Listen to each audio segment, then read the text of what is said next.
Hello, my name is Matthew Genslinger, and I'm the pastor of the new Church of Concord. And this is my weekly reading of the text of the sermon that I gave last Sunday here at the church. As I always do, I'm going to provide you with a reading of the lessons as well. But for those of you who wish, I will provide a little link here for you to jump ahead to the sermon itself, if that is what you would prefer.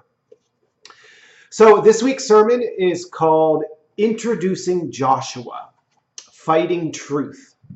And the reading this morning is from the book of Exodus, chapter 17. This is a wonderful story about the very first battle that the children of Israel ever fought after they had been led out of the land of Egypt. So again, the first reading is from Exodus chapter 17. And Amalek came and fought with Israel in Rephidim.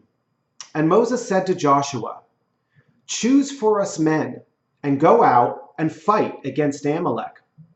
Tomorrow I will stand up on the head of the hill, and the rod of God will be in my hand." And so Joshua did as Moses had said to him in fighting against Amalek. And Moses, Aaron, and Hur went up to the head of the hill. And it was when Moses lifted high his hand that Israel prevailed, and when he rested his hand, that Amalek prevailed. And the hands of Moses were heavy, and so they took a stone and put it under him, and he sat upon it. And Aaron and Hur upheld his hands, this on one and this on one, and his hands were faithful until the setting of the sun. And so Joshua overcame Amalek and his people with the mouth of the sword. And Jehovah said to Moses, "Write this for a memorial in the book, and put it in the ears of Joshua, that wiping I will wipe out the memory of Amalek from under the heavens." And Moses built an altar and called the name of it Jehovah Nissi. And he said, "Because there is a hand against the throne of Yah, the war of Jehovah is against Amalek from generation to generation." Amen. And our second readings are all from the Arcana Celestia, three different passages explaining different parts of this wonderful story that we just read. By Moses is represented divine truth, that is, the truth which proceeds immediately from the Lord, which truth, being purely divine, flows into the truths of faith of whatever kind, and causes them to be truths. That Joshua denotes fighting truth is evident from the fact that he was commanded to fight against Amalek, that is, against the falsities from interior evil. This war must be waged by truth made fighting through the influx of divine truth. The truth divine itself, which proceeds immediately from the Lord, is not fighting, but peaceful. For it is peace itself, because it proceeds from the divine good of the Lord's divine love. But in order that it may become fighting truth, it flows into such angels as are in ardent zeal for truth and good, and who, being excited by this zeal, fight. Hence comes the fighting truth, which is represented by Joshua. How the case is with the conjunction and influx of the good of charity into this fighting truth shall be briefly told. As before said, the divine becomes fighting truth through conjunction with those who are in zeal. They who are in zeal fight, yet not from any enmity and hostility, but rather from charity. For zeal differs from anger in the fact that zeal has within it the good of charity. And therefore, when zeal fights, it merely removes those who are in falsity and evil, to prevent them from hurting those who are in good and truth. On the other hand, anger not only removes them, but also pursues them with hatred and revenge. For from the charity that is in it, zeal wishes well even to those who are in evil and falsity, and also does well to them, so far as they do not injure the good. Whereas anger, from the hatred and revenge which are within it, wishes harm to all with whom it fights, whether they be good or evil. From this it can be seen what is meant by the influx of the good of charity into fighting truth. By Israel now conquering and now Amalek was represented that they who are of the spiritual church cannot be in a faith that continuously looks to the Lord, but that they are rather by turns in a faith which looks to themselves and the world. For they who are of that church are in obscurity and consequently in weakness as to faith. Hence it is that Amalek was not extirpated by Joshua, nor afterwards by the judges, nor by the kings in the land of Canaan, notwithstanding the command that he should be blotted out. Amen. So again, our sermon itself is called Introducing Joshua, Fighting Truth. In our story for today, we are introduced for the first time to a man named Joshua. Joshua would eventually take over from Moses as the leader of the children of Israel during their time of conquest in the land of Canaan. Joshua is the warrior to whom an angel later appeared, calling himself the Prince of Jehovah's army. And here, as the children of Israel face their first real battle, Joshua is the one chosen by Moses to fight against the Amalekites in the valley at Rephidim. You think about divine truth, and we are clearly taught that as divine truth proceeds immediately from the Lord, it is a very peaceful thing. The Lord is love and mercy itself, and the divine truth that proceeds from him is simply an expression or the form that his love and mercy take. However, as the Lord's divine truth descends into his creation, it does take on other useful forms. One of the useful forms that truth takes is the form of fighting truth. Truth that is zealous and even eager to fight against what is evil and false. This kind of fighting truth is absolutely essential at times, and Joshua represents it. Now, the story of this very first battle fought by Israel against the Amalekites gives us some wonderful lessons about what fighting truth really is. How do we use it effectively? And how can we make sure that it does not overstep its bounds? So today we are going to look at 3 images in this story that each teach us something vital about Joshua, or fighting truth. The first image involves Joshua choosing men to fight with him. Throughout his many revelations, the Lord implores us to be thirsty and to drink in his divine truth. The Psalms encourage us to meditate on the law of the Lord day and night. We are urged to make time for spiritual instruction on the Sabbath day for ourselves and for our children. We are told to spend other times developing our doctrinal understanding of the Lord's Word. So why is this so important to do? Well, when the hells attack us, by influencing us with evil loves and false ideas. It is the Lord's divine truth that can act as our defense. The more genuine and abundant the truths we know are, the more effective that defense will be. Think about the divine truths that you know as weapons that you can use to fight against the hells when they do try to overwhelm us with evil feelings and thoughts. The more advanced your weapons are, and the more of them you actually have, the better. Joshua being told to gather up men for the fight is an image of us gathering up truths that we can use during our own spiritual conflicts.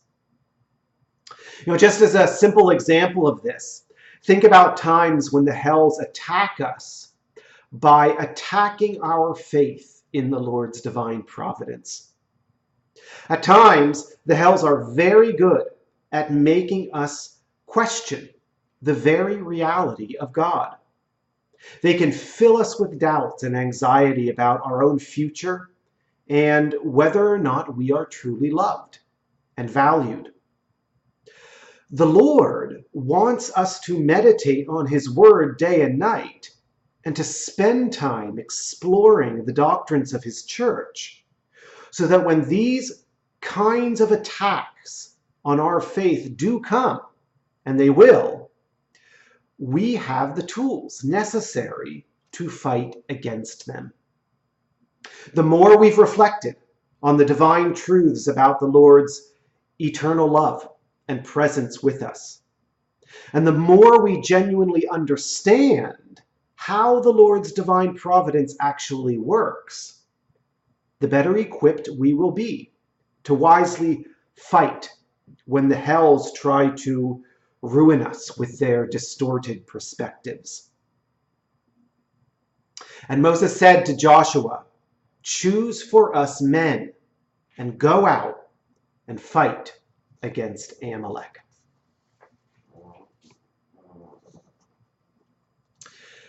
Now, the second image involves Moses going up onto a hill.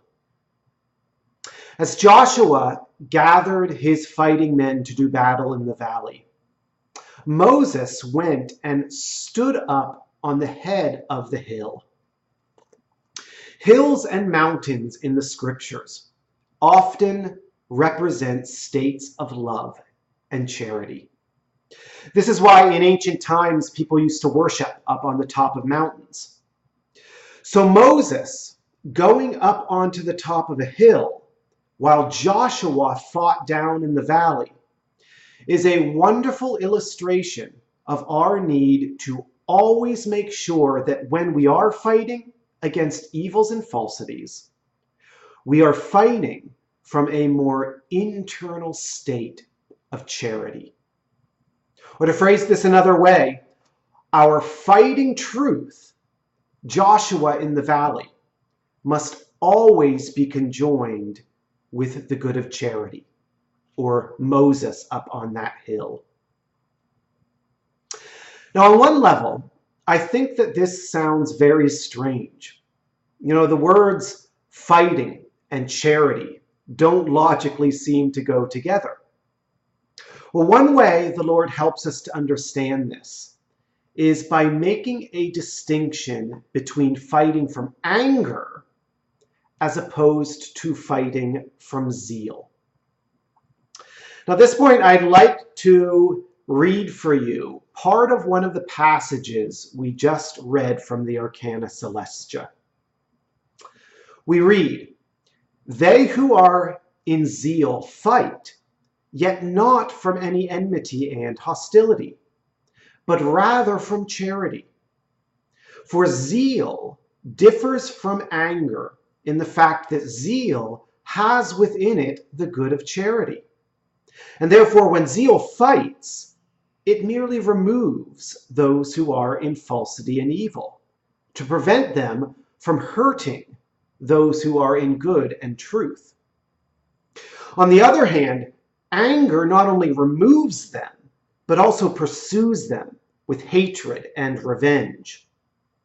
For from the charity that is in it, zeal wishes well even to those who are in evil and falsity, and also does well to them, so far as they do not injure the good.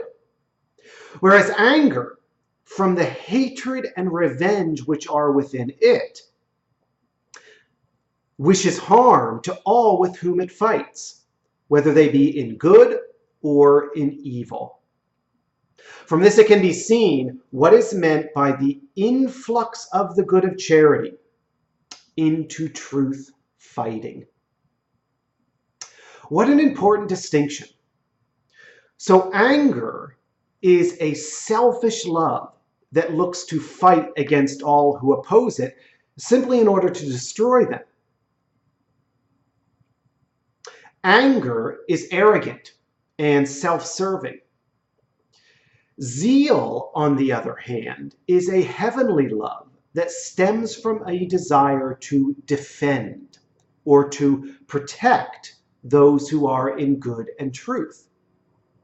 Think about that. So those who are in zeal may fight, but they fight from charity. When zeal fights, it does not fight from enmity or hostility. And what I find most noteworthy in this passage is that when someone is fighting from zeal, their desire to fight stops as soon as the threat has been removed. Now, this is one of those wonderful teachings that has so many practical applications. There are going to be times over the course of our life when we are faced with a need to defend what is good and true, both within us and around us as well. There will be times when we need to call upon Joshua to fight in the valley of Rephidim. But when we do fight, we always need to make sure that Moses is up on that hill, that our fighting truth has charity within it. War is one example of this that the heavenly doctrines themselves give. When what is good and true in one's country is under attack, fighting for one's country is a noble thing to do. However, if a war is truly being waged from zeal and from a heavenly desire to protect what is good and true, that war will end as soon as the threat has been removed. We're very clearly taught that charitable and loving people may fight valiantly against their country's enemies, but they do not fight from a sense of enmity or because they want to do harm. They fight because they care about defending what is good. And so following war, good and charitable people wish well, even to those who were once their enemies. Another example of this that perhaps hits closer to home can be seen in how people are dealing with the current presidential election. When it comes to politics and choosing our next president, it is absolutely fine to passionately defend what you believe to be true and good for this country. This zeal may at times include a fighting truth that strongly objects to certain ideas or policies or even candidates, because you genuinely believe that their ideas and their policies will do harm to the good and true things that this country stands for and holds dear. However, what is not okay is when we enter into this fight forgetting to send Moses up onto that hill. What is not okay is when we begin fighting from anger, when we begin to mock or even despise our political adversaries, or when we refuse to see any goodness in them. Unfortunately, we see a lot of this in politics today. Instead of charitably disagreeing and from charity fighting for what we believe to be good and true, we can so easily slip into a hellish conflict where our zeal is very easily turned into anger. And Moses said to Joshua, "Choose for us men and go out, fight against Amalek. But tomorrow I will stand up on the head of the hill, and the rod of God will be in my hand." The rod of God that Moses was holding on top of this hill is also an image, we're told, of fighting truth only having power if it is coming from the good of charity. And that's again Moses standing up on that hill while Joshua fought down in the valley. Now, the third and final image in this story that I want to briefly mention today is the wonderful image of Israel prevailing over Amalek when Moses lifted up his hands, and Amalek prevailing over Israel when his hands rested. Now, on one level, I am guessing that we can all appreciate what this represents fairly easily. Moses lifting up his hands is an image of our need to look to the Lord in order to have victory in our own spiritual battles.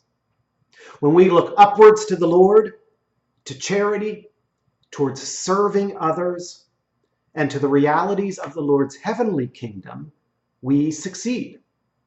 But when we look downwards to ourselves and the world, we will fail.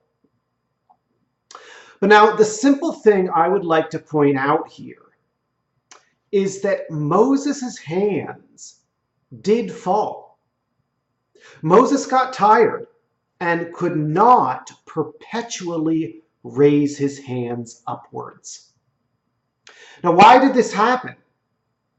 Because the Lord wanted to represent in this story the fact that as finite human beings, having really just begun our spiritual journey, our faith in the Lord is relatively weak and obscure at times. And because of this, we will have times when we fail to look upwards to the Lord, and when we begin to lose these spiritual battles that we face. Now, on one level, this might seem like a rather depressing point that the Lord is trying to make. But if you really think about it, this message is quite wonderful and inspiring. Because here, the Lord is clearly telling us that He knows we will stumble. He understands our challenges and imperfections. He knows that we will have times of weakness, times when our faith fails us, times when we become far too absorbed in ourselves and other worldly distractions. His message is that He will love and support us anyway.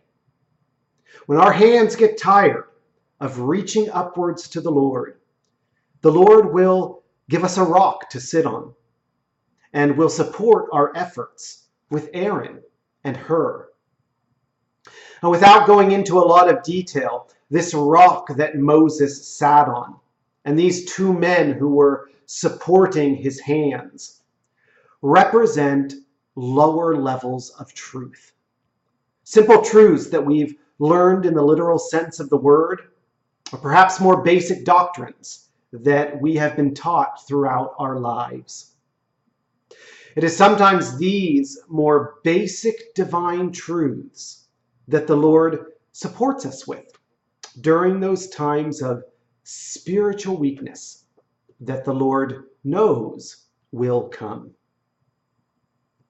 And the hands of Moses were heavy, and so they took a rock or a stone and put it under him, and he sat upon it, and Aaron and Hur upheld his hands. So this week, you are invited to reflect on the image of Joshua as fighting truth. There's no getting around the fact that truth needs to fight at times. It needs to fight against the evil loves and the false ideas that the hells pour into our hearts and minds and into the world around us. Our story for today of this first battle ever fought by Joshua gives us so many valuable insights into what this fighting truth is and how we can actually use it effectively. Today we looked at 3 of these insights. First, remember that Joshua was told to choose men for this battle. The Lord implores us to develop an affection for his divine truth and to gather in as much of it as possible so that we will be well equipped for this battle when the Amalekites do attack. Second, we need to make sure that as we fight in the valley, Moses is standing up on that hilltop. Defending what is good and true in ourselves and in our society is important at times. But we always need to make sure that we are fighting from charity, that we are fighting from a genuine love for the Lord and for our neighbor. And third, it can help us so much to just remember that Moses' hands, they did rise and fall. The Lord knows that it will not always be easy, but if we continue to make the effort, he will always be there to support us and to eventually give us the victory. So we end this service by again reading from the book of Exodus. And Aaron and Hur upheld his hands, this on one and this on one, and his hands were faithful unto the setting of the sun. And so Joshua overcame Amalek and his people with the mouth of his sword. Amen. So again, this was a wonderful story explaining to us what fighting truth is, what it is, but also how we can use it effectively.